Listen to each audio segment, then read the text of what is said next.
घटना हुई है कोई सामान्य घटना नहीं है। और आज इस परिवार को हम मिलकर आए हैं। एक 32 साल के नौजवान को उन्होंने खोया है। और ये जो पूरा वाक़या हुआ है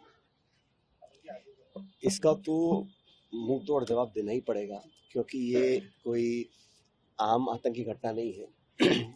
जिस तरह से इसको अंजाम दिया गया है वो मंसूबे बिल्कुल स्पष्ट हैं।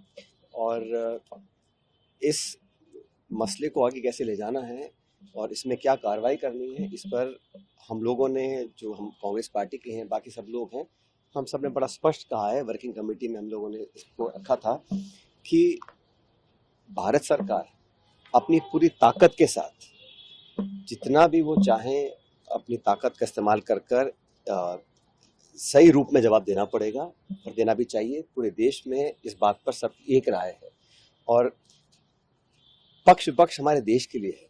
लेकिन जब आक्रमण बाहर से हो रहा है और इस प्रकार हमारे अस्तित्व को चुनौती दी जा रही है आतंकियों के जरिए, तो उनको तो उसी ज़बान में जवाब देना चाहिए।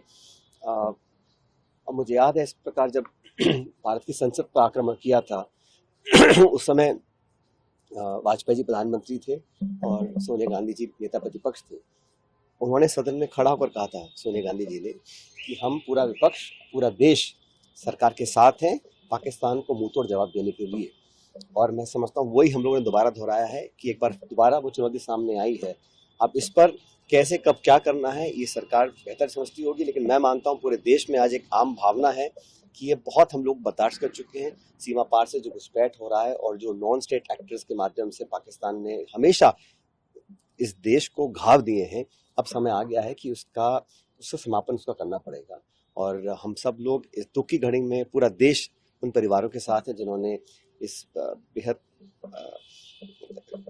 भयानक जो कांड हुआ है, सबको हमारी सिंपैथी है, पूरा समर्थन है। लेकिन ये एक ऐसा वाक्य है जो मैं समझता हूँ कई दशकों से ऐसा नहीं हुआ होगा।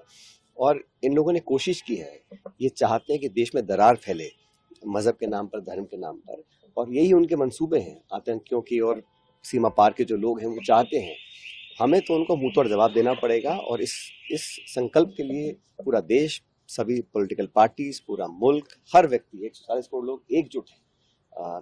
जिन्होंने अपने खोए हैं वापस तो नहीं आएंगे, लेकिन इतना जरूर हम कर सकते हैं कि भविष्य में इस प्रकार की घटना करने का कोई साहस ना करे। इस प्रकार के हम लोग को कदम उठाने चाहिए।